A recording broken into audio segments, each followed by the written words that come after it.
Well,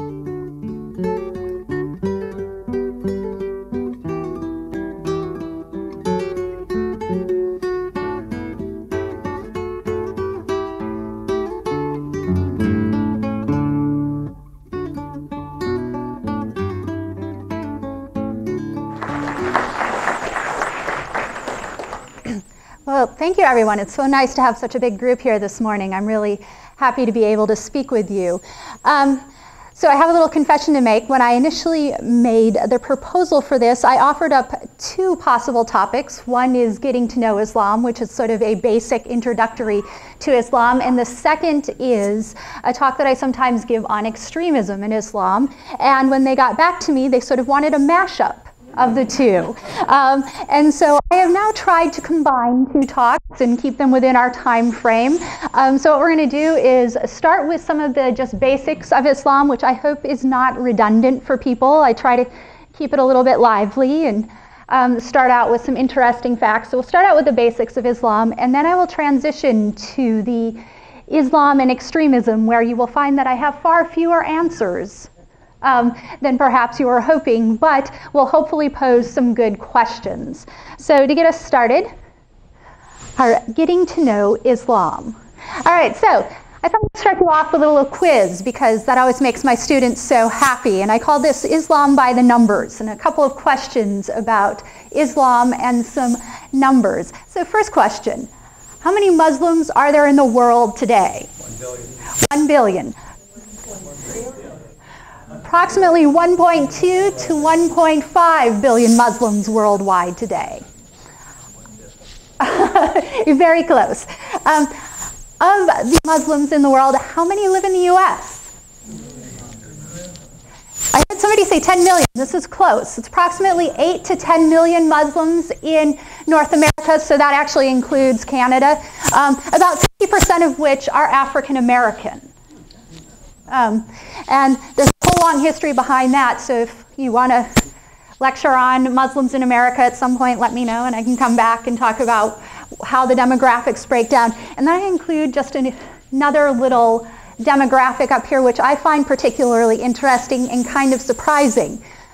There are approximately 20 to 30 million Muslims in Latin and South America. And this is a really understudied aspect of Islam. When people talk about Islam, they really don't think about Latin and South America. And I have to admit, I have almost no background in that area. I can tell you that especially for Latin America and for the northern part of South America, a great number of at least the initial Muslim population came over with the slaves. So slavery is the starting point for the Muslims in Latin and South America, but certainly over the years, the demographics in the population has changed.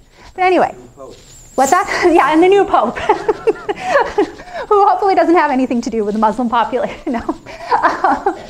So along those lines, I sometimes ask a couple other questions. I don't have a slide up for them, but I thought I'd just pose them. This used to be a trick question, but now everyone seems to know the answer. Can anybody tell me the largest Muslim state or country by population? Indonesia, right? So people used to never have that answer, but it's Indonesia, then Pakistan, and then Egypt. So, all right. So now let's move on to a little vocabulary to get us started. Islam. The word Islam means submission or to submit. And that's what it's always meant in Arabic. Once it became associated with the religion, it took on this additional dimension of submission to the will of God. All right? So, a Muslim is one who submits to the submits to the word of God. And interesting, the root word for both Islam and Muslim is the root word for salam, which is Arabic for peace, or for those of you who know Hebrew, shalom. All right, so they're all related words. It's also salam, the SLM, is also the root for Jerusalem, which means place of peace. I know, right? So we can pick up issues with proper naming at some point here. All right, so those things in mind, I want to move us on to some of the basic beliefs of Islam. First of all, first basic belief of Islam is monotheism. In particular, only one God known as Allah. And Muslims believe Allah to be the same God as the God that Christians and Jews also pray to. All right, so all think of him as, Muslims think of there's one God, Allah, which really is just the Arabic word for God. So when they use the term Allah, they see that as referring to the God of the Jews, the God of the Christians, the God of Muslims. The second basic belief of Islam is that of prophethood. All right?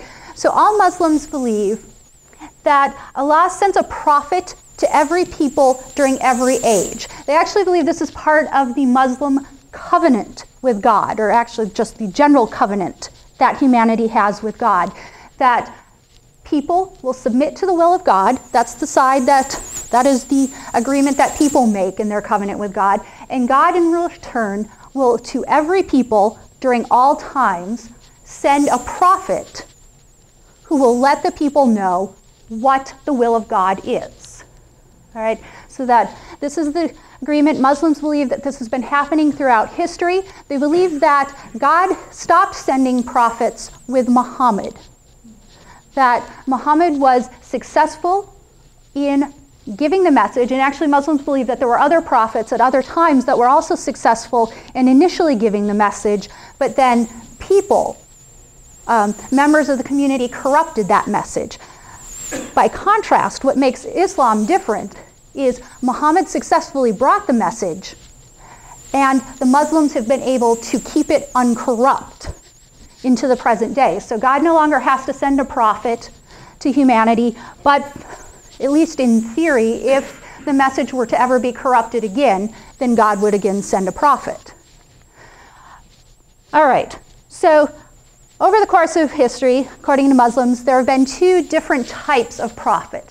The first of which is the minor prophet, called a Nabi, and the second of which is the major prophet, the Rasul. And the major prophet is the more important one. The major prophet is the one that brings the actual message. What the Nabi usually does is warn people about a particular transgression or error that's been made. So Nabis are prophets just momentarily, just for as long as they need to give their particular warning. Rasul, or the major prophet, is a prophet for life. Once they receive their calling, they continue to be a prophet until they die. There have been a number of minor prophets that Muslims recognize, some of which those of you who have either a Jewish or Christian background will also recognize. So Muslims say that Isaac, Ishmael, Jacob, Joseph, Job, Ezekiel, Elijah, David, Solomon, John the Baptist are all minor prophets. In terms of major prophets, and there can be like 300 other minor prophets. The list can be really long. But in terms of major prophets, there have been 4, according to Muslims: Abraham, Moses, Jesus, and Muhammad. All right? And all 4 of those have brought the message of the will of God at some point during history. And then this final idea, Muhammad is the seal of the prophets, and that's what I meant when I said, so Muhammad brought the message, the Muslims have been able to keep the message uncorrupt, so Muhammad is the seal of the prophets, that there are no others. He is the seal, he is the end point for prophethood, according to Muslims.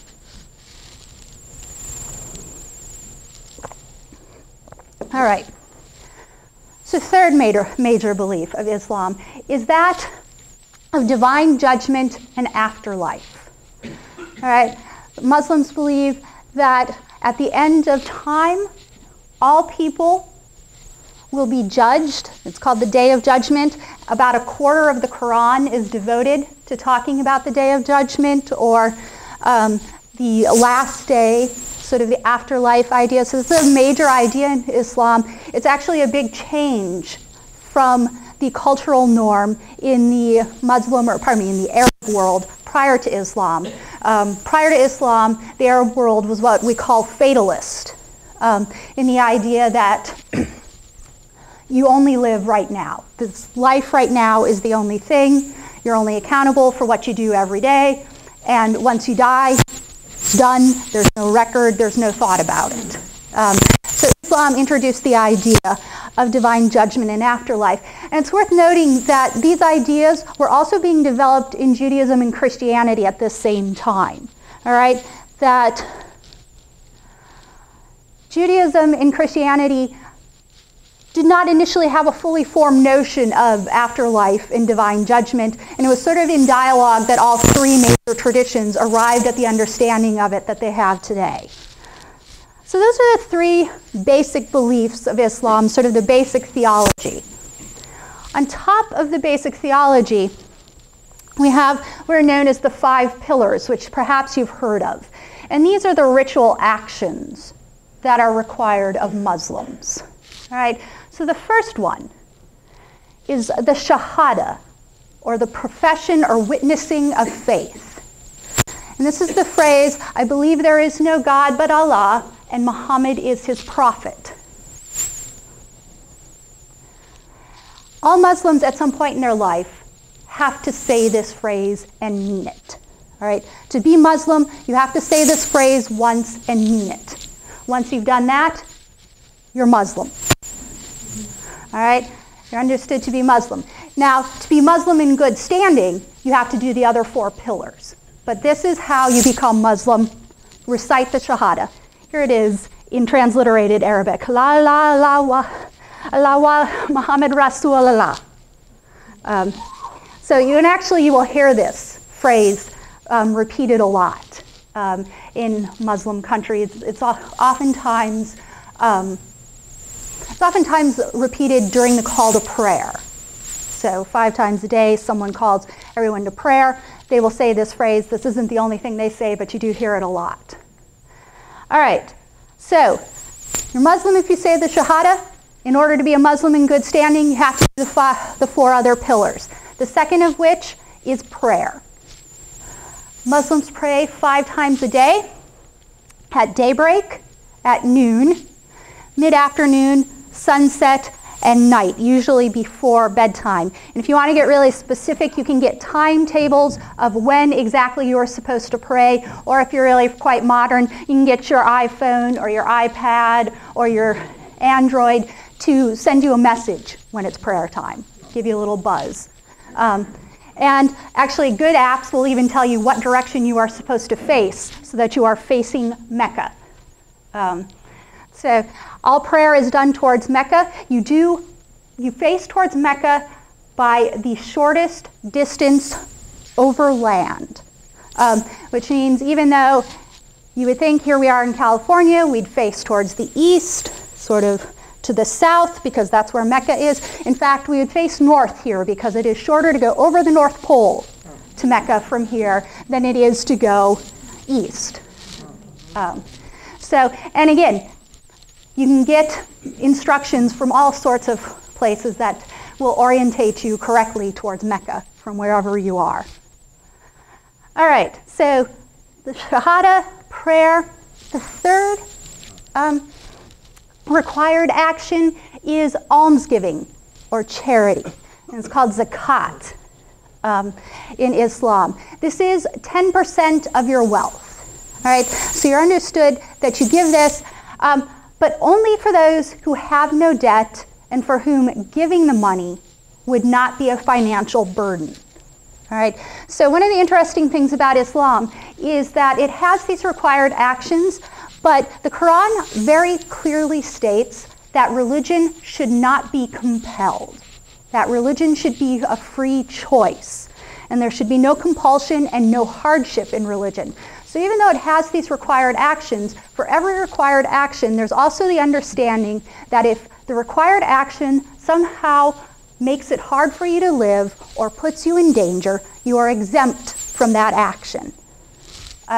So in this case, only those who have no debt and who can afford it give zakat. For a long time, that meant it was only a very small portion of the Muslim population who was in the position to do this. Now it's getting to be a bigger portion of the population is able to do this. And to be quite honest, even for those who it is a bit of a hardship, they do tend to still give charity with the idea that there are always those that need more than they do. All right, and it's used for social services, for care of women and children, orphaned children, widowed women, for food programs, for housing programs. I mean, all manner of social type service activities are funded by zakat. All right, fourth pillar is fasting. This is the required fasting during the month of Ramadan. So it's a 30-day fast. Goes from sun up until sundown, and again, that depends on where you're living. So if you find yourself in, say, Northern Europe, and Ramadan is a lunar, so the Muslim calendar is lunar, which means the months travel around the seasonal year. So sometimes you do Ramadan during the middle of the summer, sometimes you do during the middle of the winter. And it can radically alter how long your day of fasting is. You do get to eat at the end of the day. You actually a lot of times have these big parties where family and friends come by and break the fast. But during the day, no food or drink, also no sex, no smoking, really any sort of indulgence or you're supposed to be concentrating on religiosity, on prayer, and on belief. So anything that might take you away from that concentration is prohibited during the day. And usually it depends, but most children are exempt until you get to be about age 13, 14. Then children might start fasting, but they aren't required to until they're really of an age where it's not a hardship on them. Women who are pregnant, anyone who is sick, anyone for whom it would be a health risk not to eat, not to drink, is allowed to break fast. All right, the final pillar is that of pilgrimage to Mecca. All right, and I've got a couple pictures up. That's the Kaaba, which is when you go on pilgrimage, that's where you head to. And if you see there in this picture, this is an aerial shot of the mosque in which the Kaaba is. There are millions of people there. Usually the estimates are around 7+ million come every year to Mecca for Hajj, for pilgrimage. Hajj month is the 12th month of the Islamic calendar, so it's the last month of the year. This year it fell mid-December, I believe, early mid-December. So again, it moves around the calendar. It must be done once in your lifetime as a Muslim if you can afford it. It is extremely expensive. So again, most Muslims cannot afford to do Hajj. It's a huge deal if you do it. Every once in a while when I'm teaching Islam classes, for my students, I will have them look up what it costs to go from the US to go on Hajj every year or so. And most packages, and these are the most basic, bare bones, get you there packages, are in the tens of thousands of dollars. So it's a very expensive trip. Most Muslims can't do it, but if you can, you are required to. And the purpose of Hajj is that it's a reenactment of Muhammad's journey to Mecca, combined with a remembrance of traditions about Abraham and Ishmael, who also, according to Islamic tradition, made this pilgrimage to Mecca early on. All right, so those are 5 pillars, the 5 actions that you are expected to do to be a Muslim in good standing. Just one final basic about Islam before we move on to the extremism, and that is the Quran. All right, so the Quran is the holy book of Islam. It is understood to be God's message to humanity. All right, so it's understood to be the word of God communicated to humanity. It comes about as revelation received by Muhammad from God through the angel Jibril, who's also the angel Gabriel. All right, so same angel credited with bringing messages to the Virgin Mary and others throughout Christian and Jewish history, visits Muhammad from 610 of the Common Era to 632 for 22 years.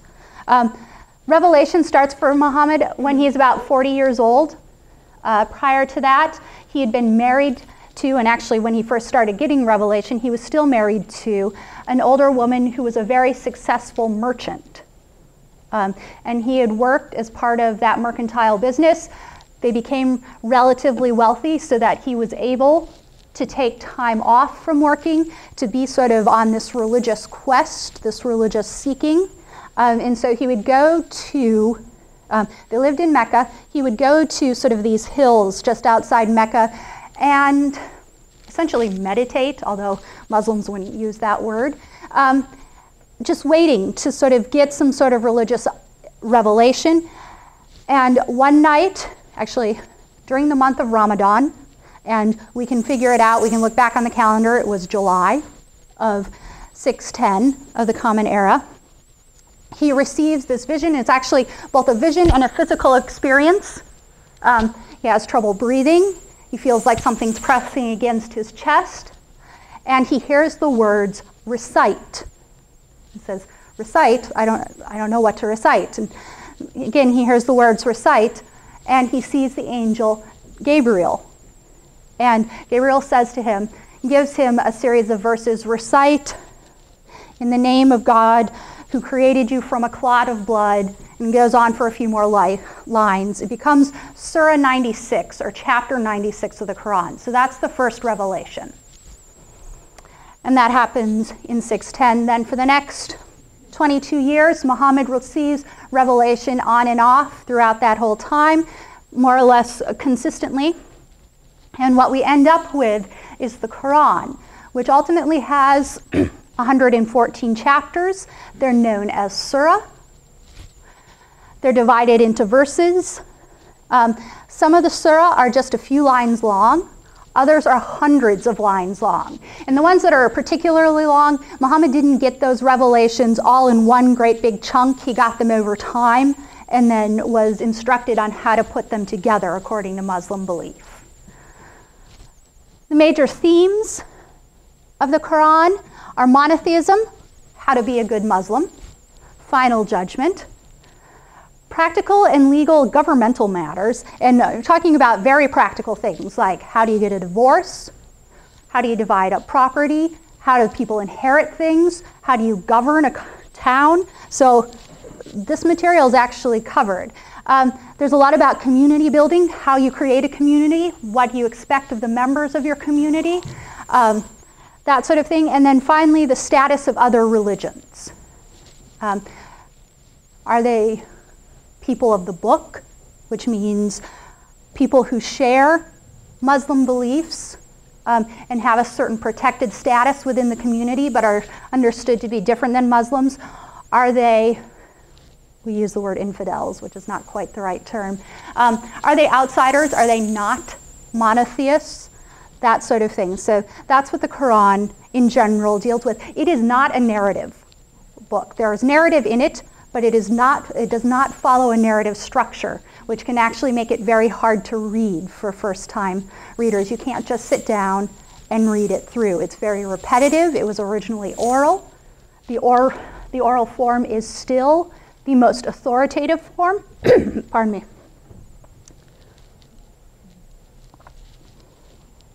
And actually, the oral form in Arabic, if you have a question and you have to have the ultimate authority from the Quran, you have to get the oral version in Arabic to get your final answer.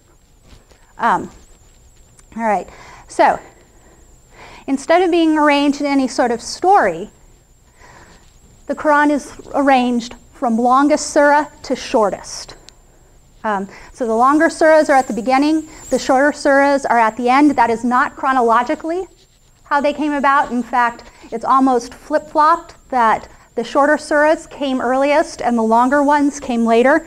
But in the composition of the Quran, They go the longest to the shortest. The one exception being Surah 1 is very short, and it's called the opening.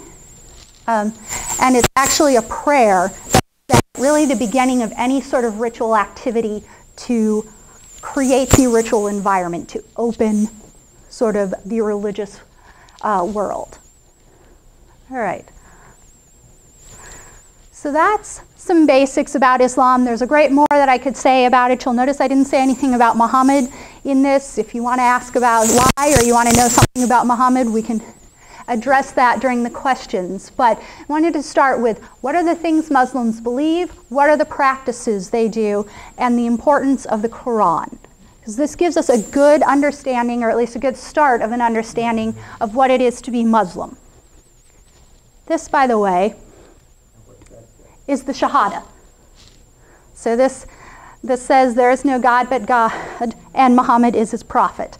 And if you really want to, it says, right here it says God, no God but God, Muhammad, prophet. So that's the Shahada. It's sort of de-stylized. It's very pretty calligraphy, so that's part of the reason why I put that up there. All right, but now we're going to move to the extremism part of our lecture, and I call this looking for answers. And a lot of times when I start this talk, I say, people say, oh, come and tell us about extremism, explain extremism to us. If I could explain extremism, no offense, I'd be in a much higher paying job.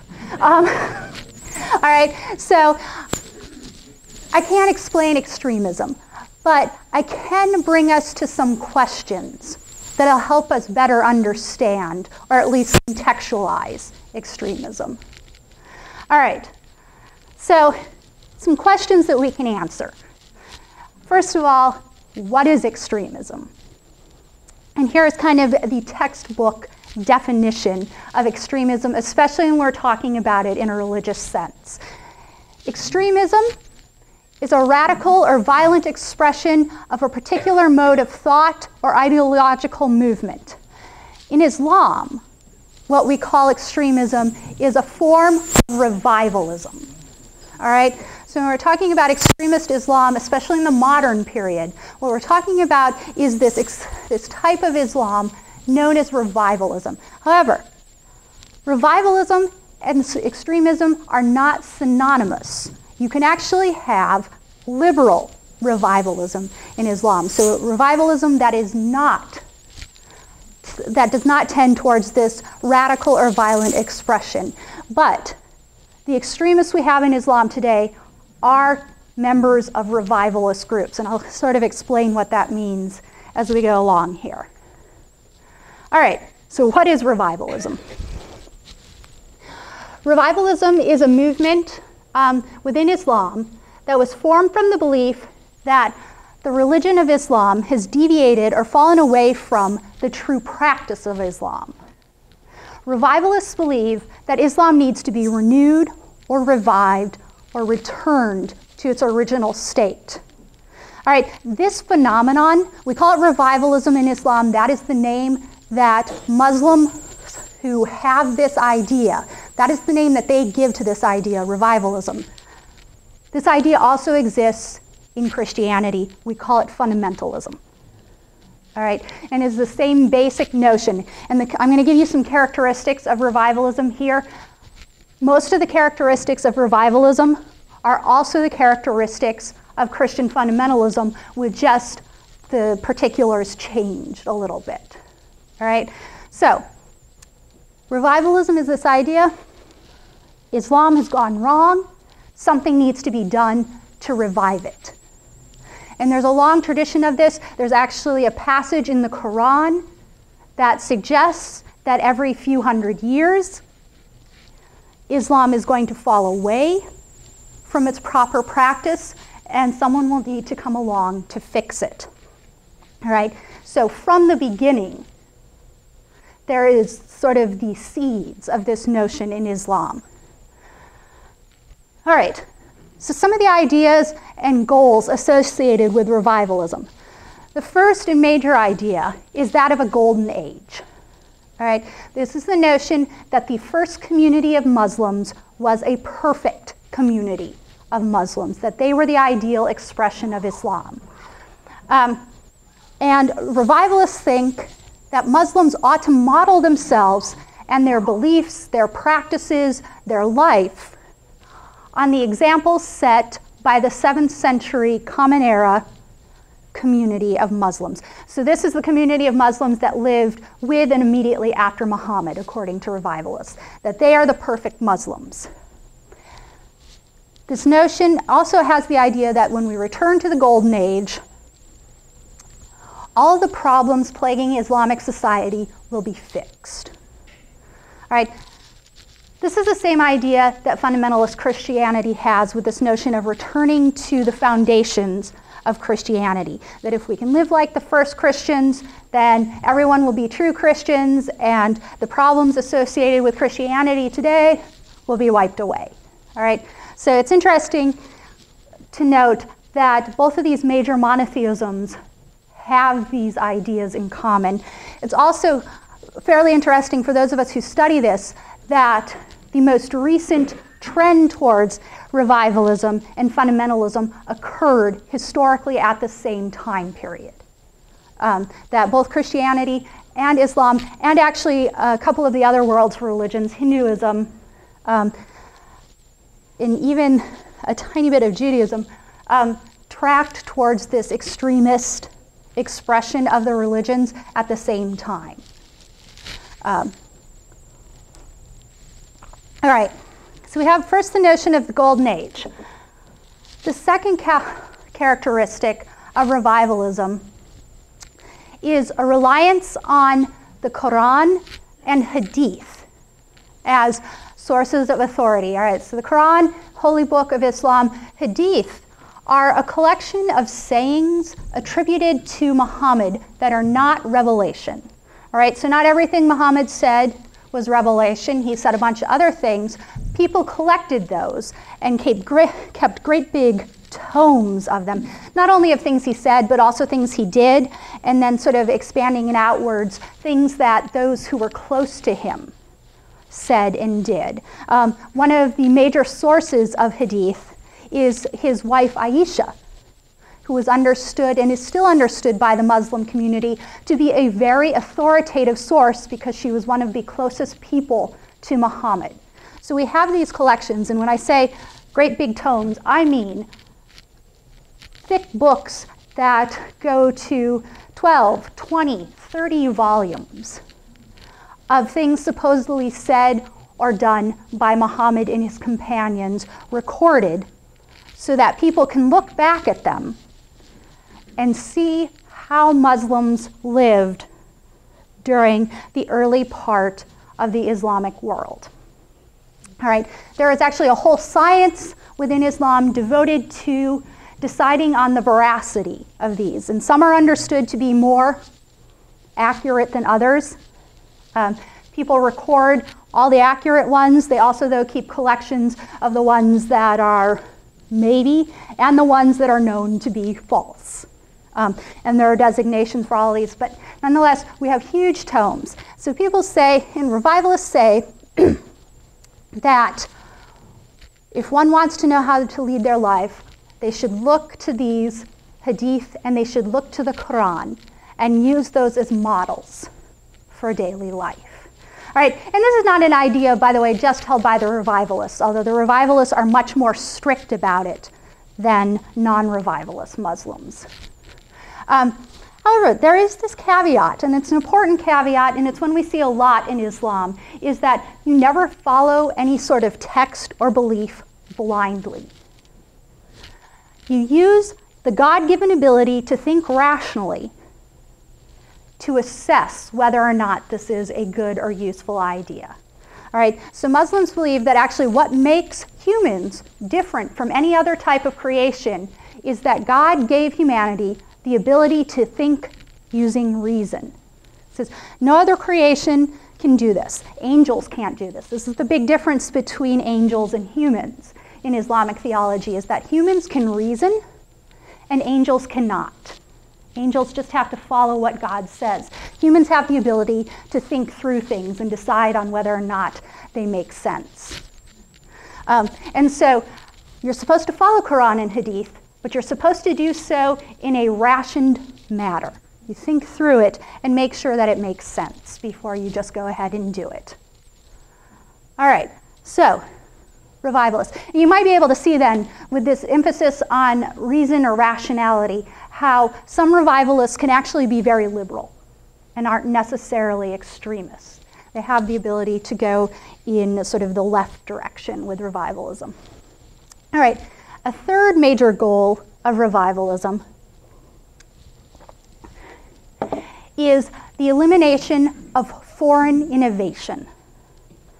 So revivalists think that one of the major problems with Islam, one of the reasons why it is no longer being correctly practiced, is that over time, outside influence, non-Islamic things have accrued to Islamic culture. And one of the goals of revivalism is to figure out what things are non-Islamic and cut them out of Islamic culture. Get rid of them. Make sure that they are no longer tainting Islam. So this is a major goal of Islam, or of revivalist Muslims, is to figure out what is foreign innovation and how to get it out of the Muslim society. All right, final goal of revivalism, and this comes directly from the Quran. Not actually the page of the Quran that I have up here, because I couldn't find one that's from chapter 3, but you get the general sense here.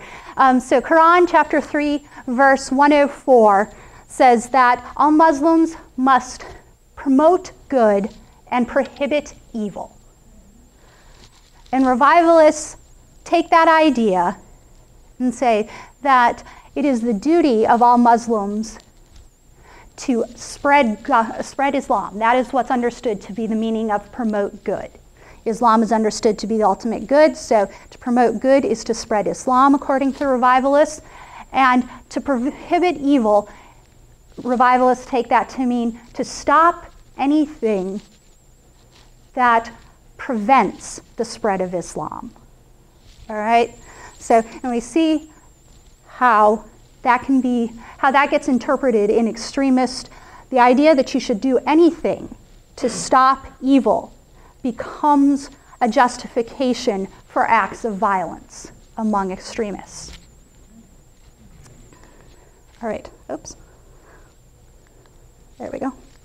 All right, so a timeline for revivalism, and we won't go through the whole timeline, but I want to give you a couple of major highlights here. So this gentleman called Ibn Taymiyyah is generally regarded or credited as being the father of revivalism within Islam. He is a 13th century theologian and legal scholar. He wrote quite prolifically. He was very well known. His legal ideas were well known.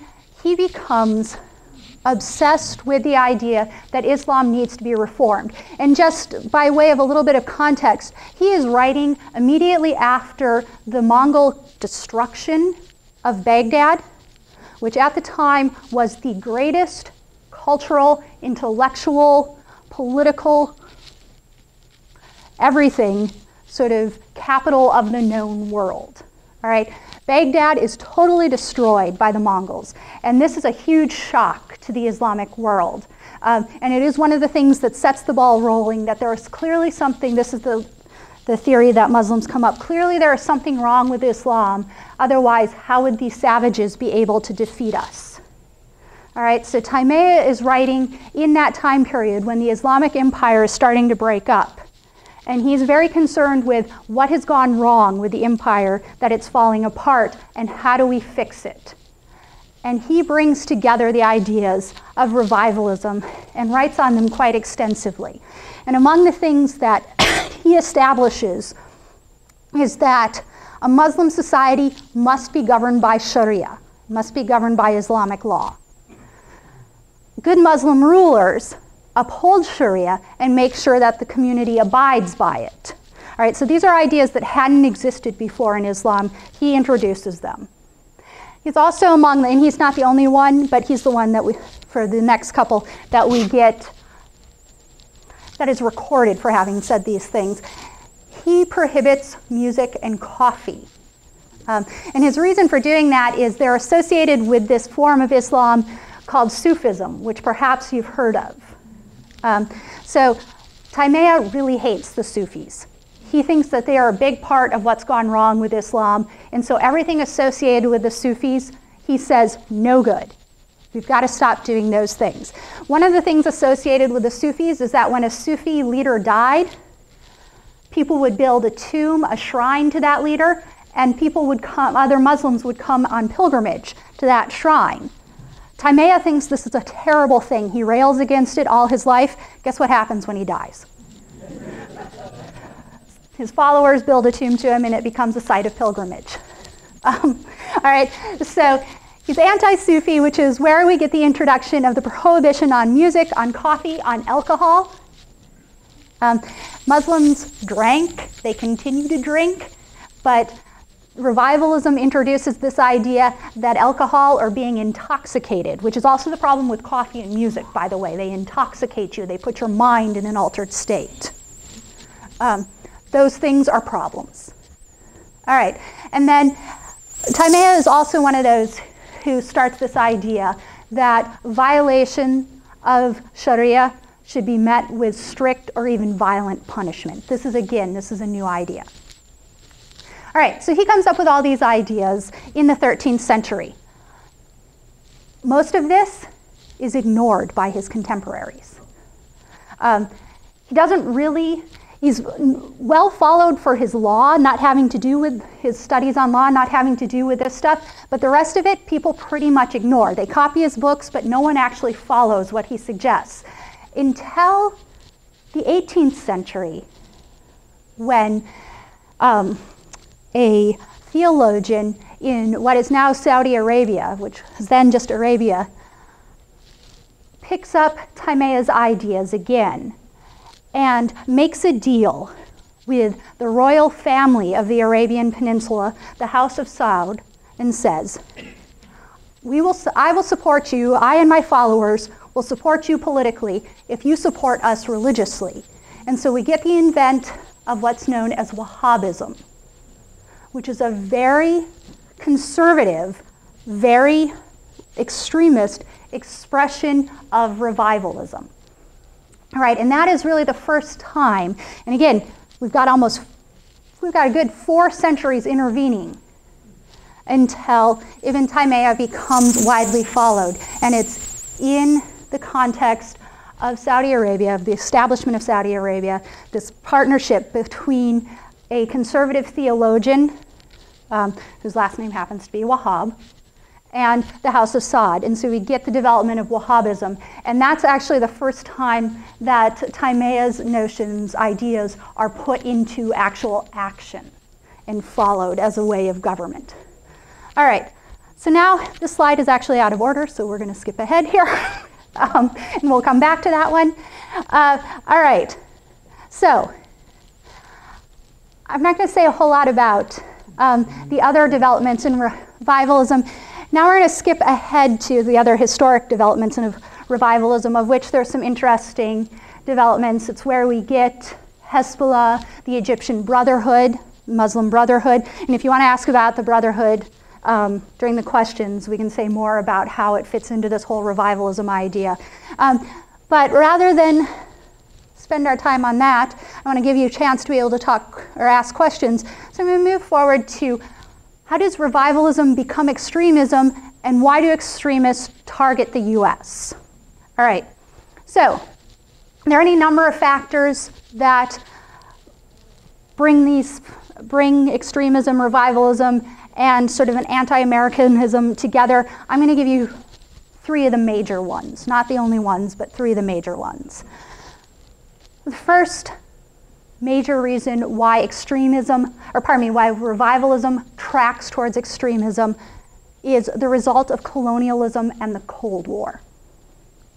All right, the destruction of Muslim societies by Europe and the US during the 17, 18, 1900s creates this environment where again Muslims start to think there must be something wrong with Islamic society, that it is not able to stand up to these emerging world powers. What have we done wrong? And the answer is, we've fallen away from true Islam. We need to revive. And initially it's actually a moderate notion of revivalism, and when Muslims realize that sort of this moderate revivalism is not improving their lot in life, there's a track towards extremism. There's too much poverty, too many people with too few jobs, too little education. All of these things sort of promote an environment in which revivalism can thrive. And because it is very clearly what has gone on in Europe and the US that has put Muslim countries in this situation in the modern era, Muslims look to the US and Europe as being at fault for these things. All right? So the second reason why revivalism becomes extremism and that extremism gets focused on the US is the situation with Israel. Initially, the formation of the State of Israel is understood by Muslims as a European-American incursion into the Arab world with no consultation among Arabs. And Muslims, Arabs resent Europe and America for making that what they see as a unilateral decision about land that is understood to be Arab. Secondly, sort of along with Israel, is Israeli aggression towards Egypt, Syria, Lebanon, and Jordan, especially in the early years after Israel is formed. All right, so this also sets the stage. It kind of promotes revivalist ideas and then pushes revivalism from sort of a liberal, let's talk about this, let's figure it out, to an extremist, let's do this by violence sort of way.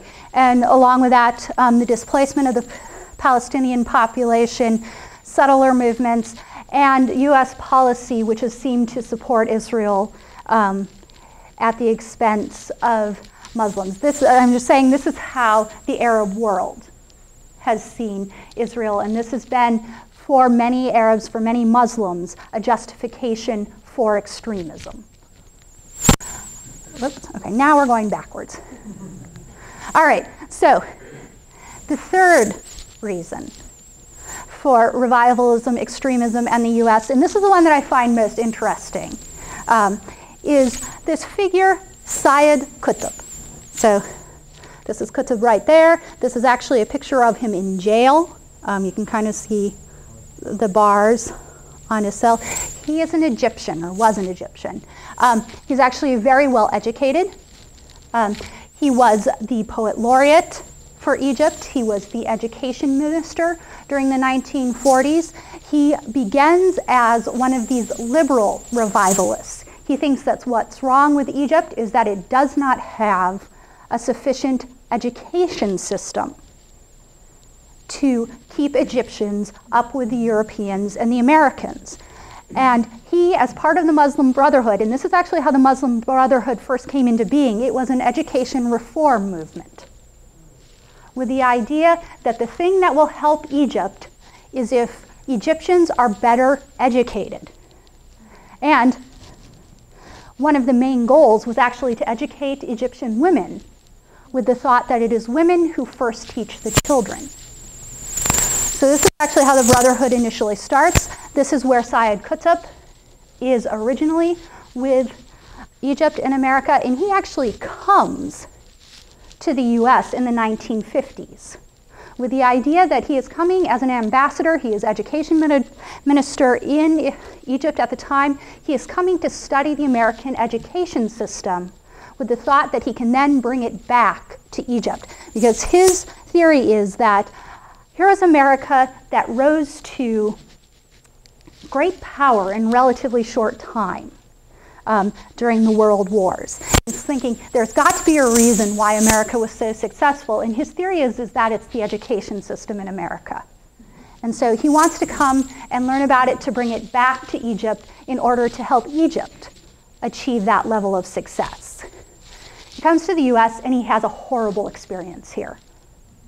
You can kind of tell he's actually not that dark-skinned. As an Egyptian, he could be much darker skinned. He is treated to all forms of racism. Here he has the equivalent, he actually has a PhD, has a recognizable PhD. He is treated as a second-class citizen by a great number of the Americans he meets. In the South in particular, he suffers from Jim Crow. He's not allowed to be in the whites-only portions of society. And so he leaves America absolutely disgusted and with a total change of mind. Comes back to Egypt and says, the reason why America succeeded is not because of its great education system. It is because it exploited the poor and the racial minorities of the country, and that America would not be what it was today without having done that. And to a certain extent, his assessment is prescient, it's right. But he sees that and he says, this is a horrible thing. We can't let American culture become the dominant culture and let it spread across the world and institute this kind of racism. He says, somebody has to stop this. He thinks Islam has the keys, has the tools to stop it, in the sense that when you read the Quran is actually very egalitarian.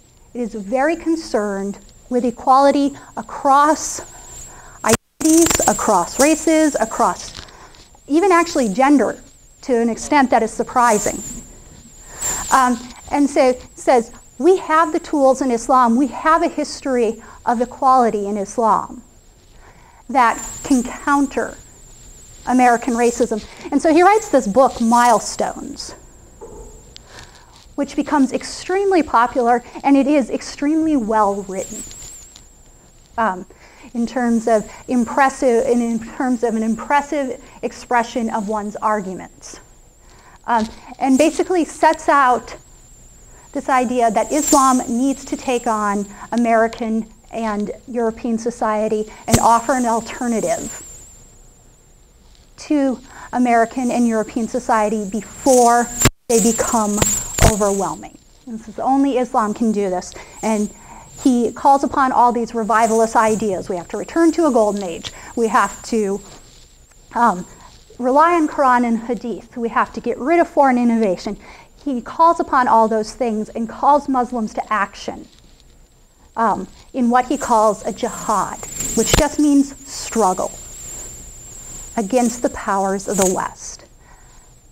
He's incredibly popular. He is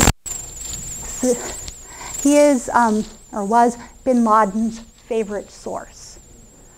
Many of the times when we get recordings of bin Laden, he is quoting from Milestones. And so, although Qutb does not outright advocate violence, he writes in a way that extremists have been able to justify violence with this idea that they are making the world a better place by limiting the influence of American and Western society. All right, so that is a very brief overview in some ways. I don't know, maybe you felt like it was a really long overview of revivalism and extremism. And so those are the questions that I can raise and answer. And now it's time for you guys to ask questions. Yeah. All right.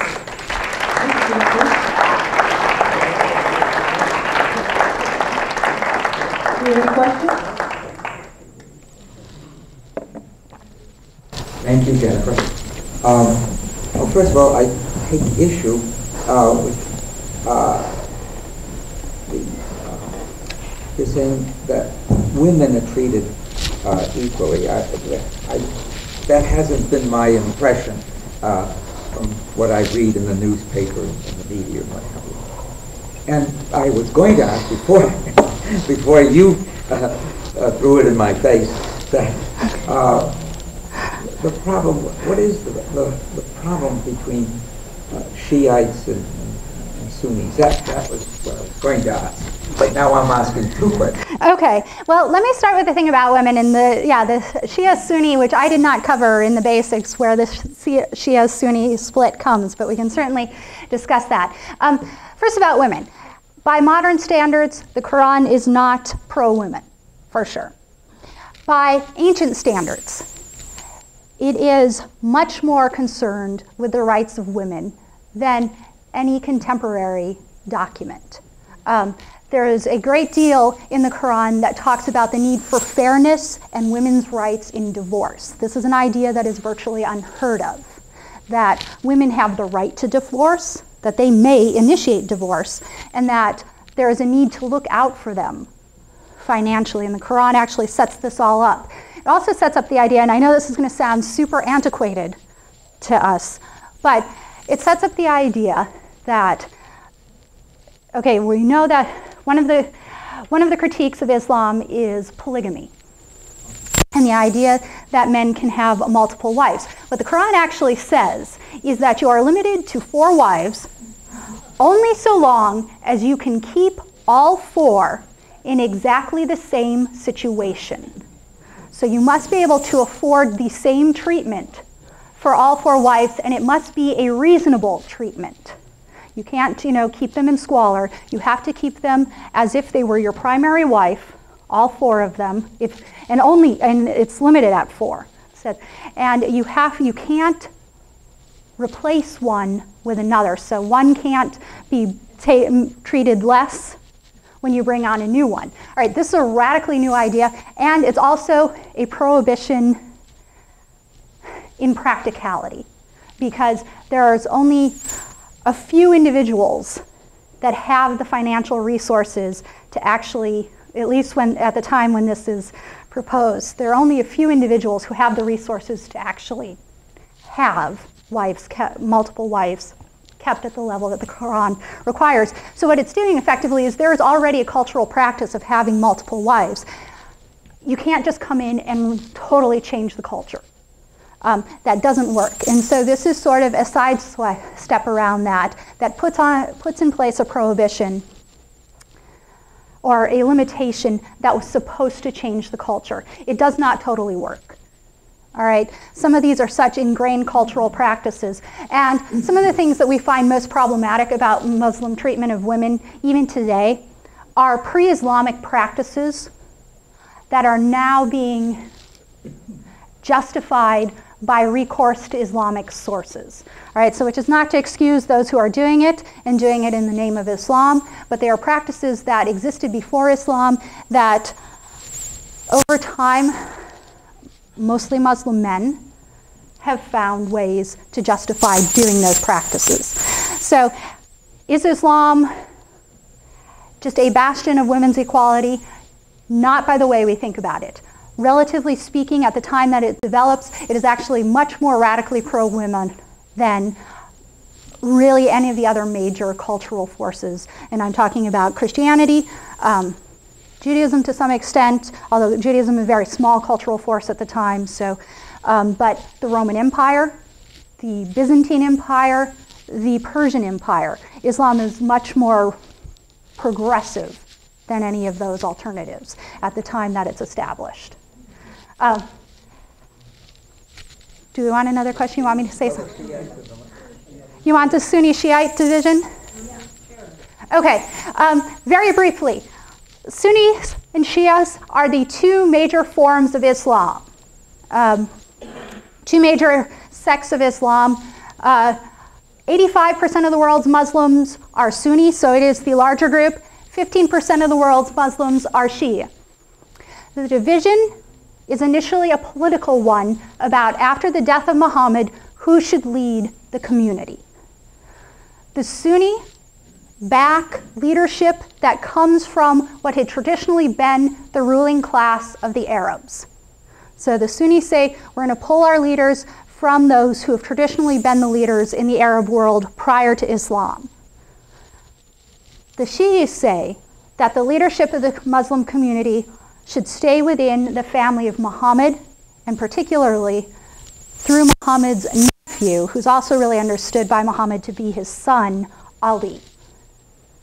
And so the two communities split on this idea. The Sunnis support sort of the traditional leadership, the Shia support Ali, and then later the family of Ali. Initially, it's a political split. There will come a point when it becomes a religious split, a couple generations down the line, when there's a battle between Sunni and Shia, and one of the sons of Ali, Hussein, is killed, is massacred, along with almost all but one of the male members of his family. And that event becomes a moment of remembrance for the Shia community and becomes the source of a religious ritual within the Shia community. So that in a very basic way, is the difference between the two communities. I had a question here. A while back, a lot of basketball players took his last name. How did that happen, and what's the current situation? Okay, so that, the Meta Peace guy is, he's just got kind of a goofy name. The appearance of Islamic names, so there is in the African American community a history of Islam. That the first wave of slaves, actually many of the slaves that came to the U.S.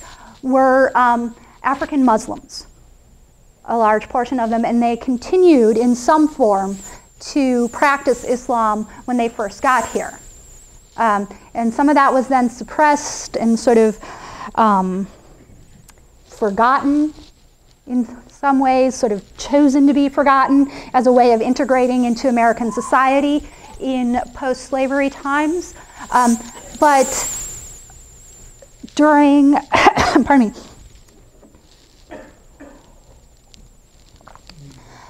during the 50s, 60s, and the Black identity movement, there was a remembrance that here's this history of African Americans being from Africa, this remembrance that, in fact, being from Africa also meant that they were Muslims. And there was a sort of not resurgence is the wrong term. There is, I don't want to use revival given what we've just said about revivalism. There is a turning to a Muslim identity and taking on a Muslim identity in the same sort of way as rejecting one's slave identity. So saying, once upon a time, my ancestors were Muslims. They were Muslims before they were slaves. And so in rejecting the fact that my slave ancestry, my slave name, I'm going to take on these Muslim names. So that is part of what is going on. Okay. Ma'am, thanks for your presentation. It seems to me like revivalism was very bad for Muslims. They were thrown out of Spain 515 years ago today.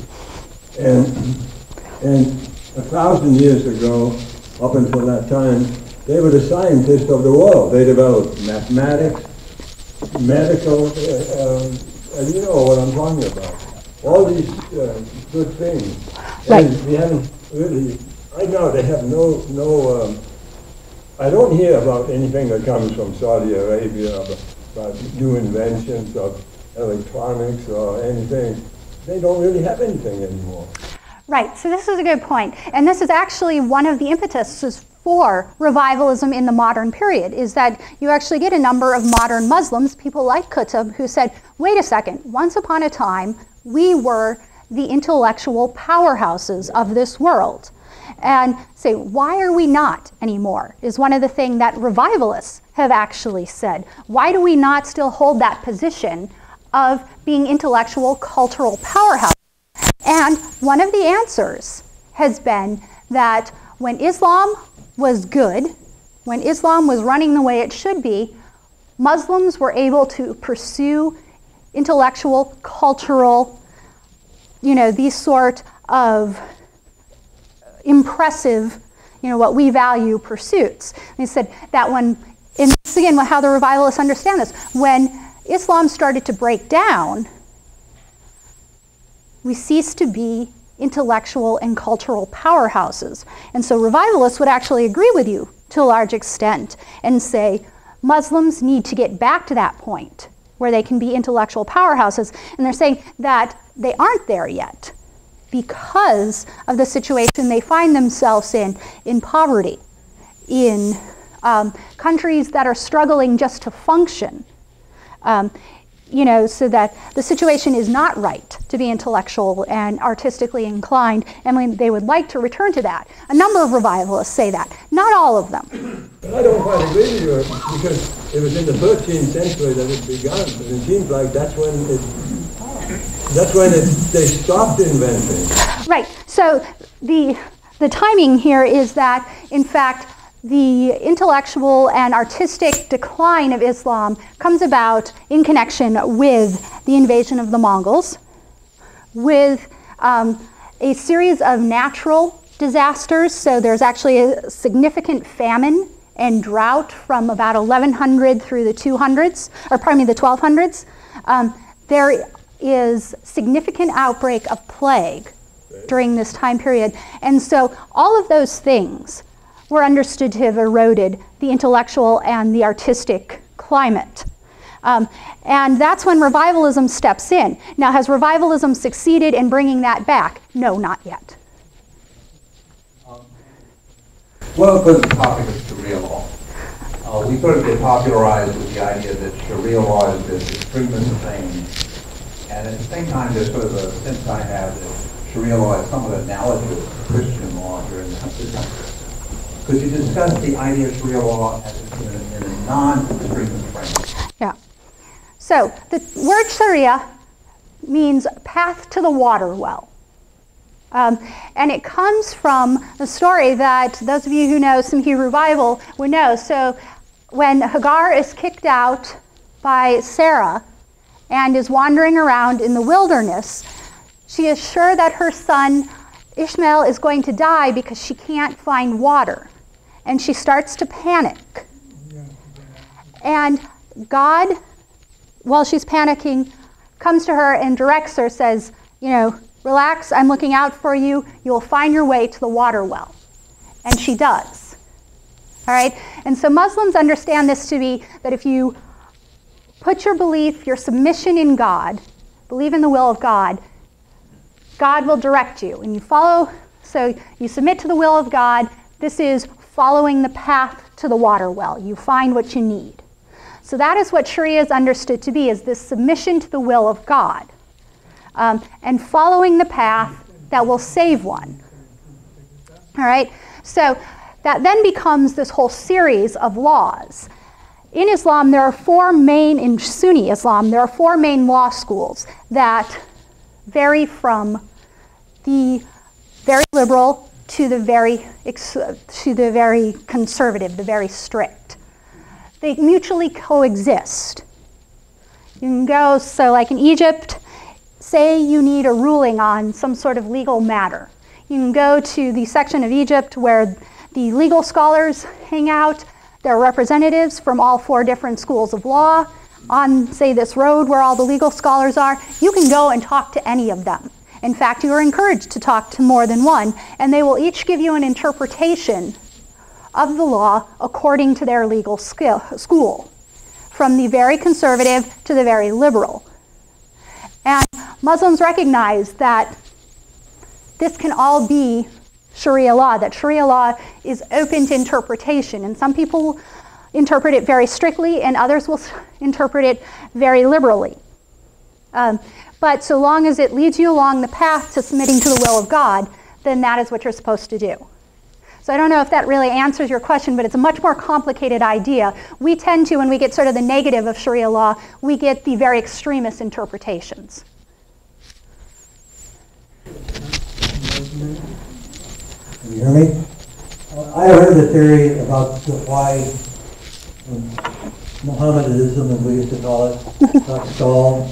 It was similar to the Christianity period, 1200 and so, that the truth came down from the religious side, and it was locked in. This is not until the Renaissance and Christianity we kicked that, and that the Muslim world was no longer free to intellectually free. Yeah. Yes, I mean, there is this idea that, so Islam has always had this idea that one should use reason. And when Islam was strong, that seemed to be working well. When Islam declines, we do get this more authoritarian type of expression of Islam, not everywhere, but in a lot of places we get a more authoritarian expression of Islam that does sort of quash the intellectual and the cultural development.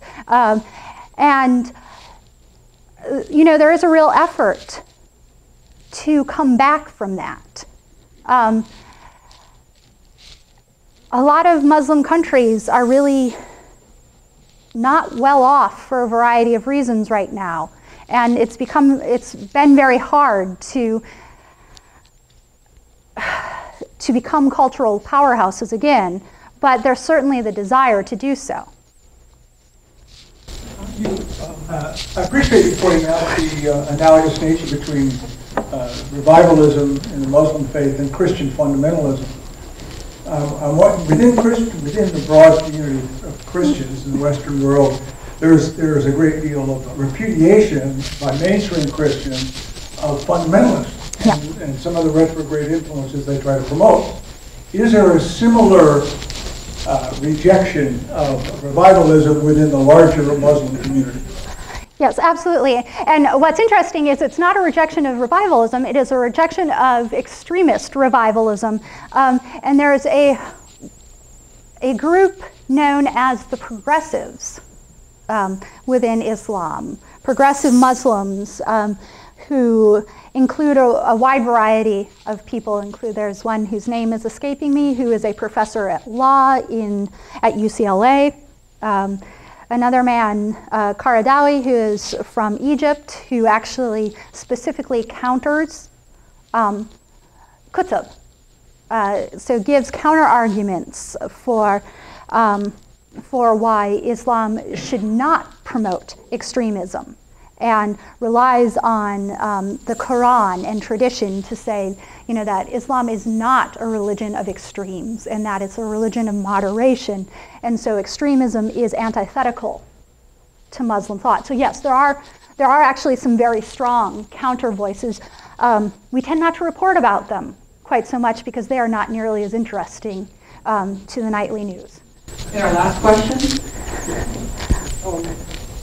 In terms of moderation and differences of opinion, where is the American Muslim community regarding anti-Semitism, and where is the Middle Eastern Muslim community regarding anti-Semitism? Yeah, so this is tricky. The American Muslim community has changed actually a fair amount in the last 20 years in terms of demographics. It used to not be a terribly anti-Semitic, it used to not have a terribly anti-Semitic focus, for lack of, and it's less anti-Semitism than it is anti-Israeli and anti-Zionism. Especially in the US.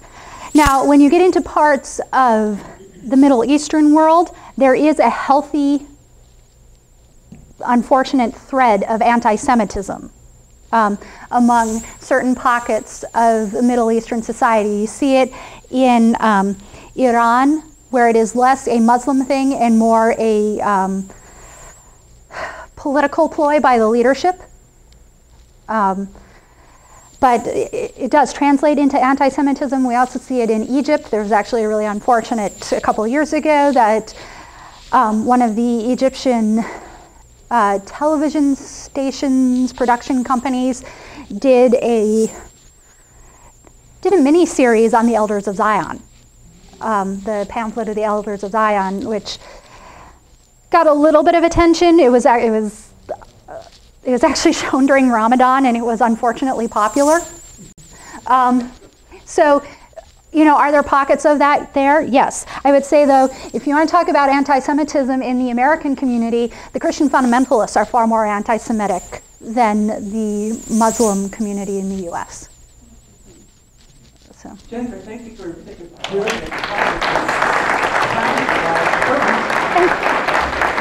Thank you for coming to the symposium. We hope to see you here next week. Thank you.